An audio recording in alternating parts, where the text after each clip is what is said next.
Marianne, vous avez utilisé le mot énergie. Lydie, justement, vous allez nous expliquer comment mettre son énergie au bon endroit lorsque l'on est passionné et engagé. Oui. Ok, donc bonjour, je m'appelle Lydie Zulk Trokatchev. Oui, c'est d'origine russe, je dis ça parce qu'on me pose souvent la question. Et alors, avant de commencer, j'ai une petite question pour vous. Qui, ici, a envie de ça? À la fois prendre soin du monde, de respecter ses propres besoins et de faire ce qui la passionne. Est-ce que vous pouvez lever la main, celles qui se reconnaissent là-dedans? Ok, ok, bon, vous aussi, ça marche. Alors, moi, il y a quelques années, voilà, ma vie, c'était ça. Alors, c'est une super illustration qui a été faite par Liane, une illustratrice avec qui je travaille, qui est une ancienne cliente qui maintenant ne fait que des illustrations, d'ailleurs, pour les projets éthiques, on va dire. Et donc voilà, il y a quelques années, moi j'étais responsable dans le secteur public et j'avais fait ce choix par envie de contribution à l'intérêt collectif. Et puis voilà, j'ai eu des grosses phases on va dire, de suractivité et puis aussi des grosses phases d'ennui qui m'ont amené, je vous la fais courte, hein, évidemment, après c'est un peu plus long que ça, mais à lâcher mon boulot. Voilà, physiquement, c'était compliqué pour moi. Je commençais à somatiser un peu, avoir mal au dos, la mâchoire, des grosses vagues de fatigue.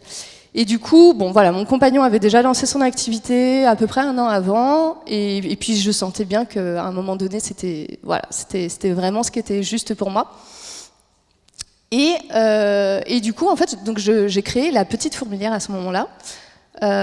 Très naïvement en fait, avec vraiment un bel élan, mais voilà, on en parlait un peu tout à l'heure, sans vraiment savoir pourquoi, comment. Alors j'avais été pas mal bénévole en fait, par exemple dans un groupement d'achat dans lequel j'avais découvert à quel point c'était difficile pour moi de passer, forcément, du management que je connaissais dans la fonction publique à quelque chose de plus participatif. Donc ça m'avait mise en chemin en fait pour découvrir ces outils d'intelligence collective. Et puis j'étais vraiment à fond, et donc je me suis formée, et puis voilà, je suis allée dans tout un tas d'associations pour essuyer les plâtres, pour tester, pour expérimenter, et j'étais vraiment à fond. Donc en haut à droite, on voit donc c'est moi avec une écharpe de portage, ma fille et mon fils. Voilà, donc à cette époque-là déjà j'avais 2 enfants, un mari entrepreneur, la vie quoi, et j'étais vraiment à fond quoi. Et en fait j'allais dire assez rapidement, non ça n'a pas été non plus si rapide que ça, je me suis rendu compte que j'étais en train de reproduire vraiment le même schéma dans lequel j'étais avant en étant salariée. C'est-à-dire avec vraiment de la dispersion à tout va, je partais dans tous les sens, tout ce qui me passionnait, j'y allais.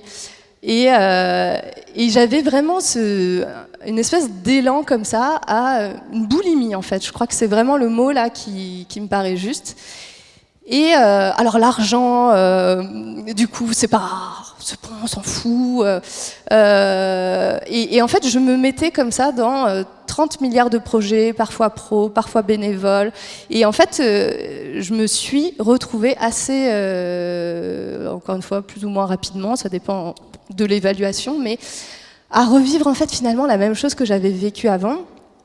Donc avec un stress, je vais dire, autour des questions financières en plus, et de me dire mais mince, est-ce que mon activité elle va être viable financièrement, et puis au bout d'un moment, donc là voilà, mon activité était lancée, j'accompagnais des clients en ce qu'on appelle dans le jargon en gouvernance partagée, c'est-à-dire comment on fait pour décider et faire ensemble dans un collectif sans hiérarchie, sans schéma pyramidal, donc avec quelque chose d'un peu plus horizontal, en sachant que l'horizontalité pure, il y a aussi beaucoup d'inertie, donc voilà, quelque chose de, on va dire, de l'ordre de l'entre-deux.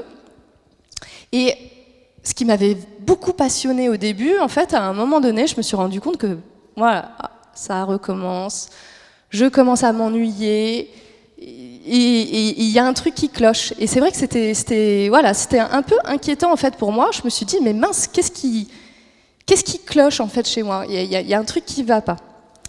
Et du coup, je me suis mise en chemin, parce que voilà, je me suis interrogée à savoir si j'allais reprendre un job salarié. Dans mon ventre, j'ai bien senti que c'était pas ça. Et du coup, je me suis mise en chemin en fait pour faire quelque chose de cette situation. Donc déjà, j'ai travaillé autour de ma relation au temps et de ma relation à l'argent, mais c'est pas de ça dont j'ai envie de vous parler aujourd'hui, parce que, voilà, comme on l'a dit tout à l'heure, on a 10 minutes. 10 minutes, c'est peu, mais c'est OK. Il y en a plus 10 maintenant. 5. 5 minutes. OK. Et du coup, voilà, je voudrais vous partager 2 petites clés en fait, qui ont été vraiment précieuses pour moi et qui, aujourd'hui, font partie des accompagnements que je propose. Enfin, bref, je vous expliquerai ça après. Première chose, c'est le fil rouge qui relie toutes mes passions. À ce moment-là, en fait, j'ai découvert que j'étais, alors attention, c'est un mot un peu, c'est du jargon aussi, multipotentiel. Alors je sais pas, est-ce que ici quelqu'un connaît déjà le mot multipotentiel, ça vous parle ? Ouais, c'est pas bon. Ok, donc je vais expliquer. Donc multipotentiel, en fait, c'est une case. Moi, je suis pas hyper fan des cases, mais au moins, ça permet de comprendre un peu de quoi il s'agit. L'idée, c'est, en fait, il y a plein de choses qui m'intéressent. J'ai plein de choses qui me passionnent, et en même temps, j'ai l'impression de n'avoir aucune passion. Parce que finalement, je suis spécialiste un peu en rien, puisque je m'intéresse un peu à tout. Et que régulièrement, en fait, je passe d'une idée à l'autre, et puis j'ai l'impression de ne pas aller au fond des choses. Et puis, quand les gens me demandent ce que je fais, c'est difficile d'expliquer. Enfin, vous voyez ce genre de choses ? Est-ce que parmi vous, il y en a certaines qui se reconnaissent là-dedans ? Voilà. Ok. Bon, je continue alors.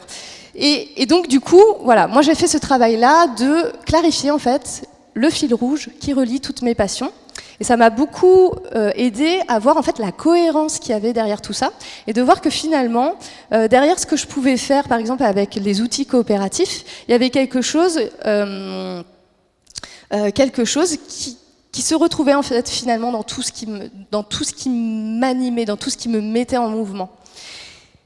Et donc du coup, ça m'a permis d'avoir cette cohérence, d'avoir de la clarté en fait sur ce qui est important pour moi, à un moment où, petit exemple, comme j'avais mes outils d'intelligence collective, on pouvait me proposer régulièrement d'intervenir dans telle ou telle structure où franchement, quand j'y allais, mais mon niveau d'énergie baissait mais drastiquement d'un coup. Et du coup, je sentais bien qu'il y avait quelque chose qui n'allait pas. Et maintenant, en fait, c'est très clair, c'est-à-dire que moi, je ne suis pas une spécialiste de l'intelligence collective.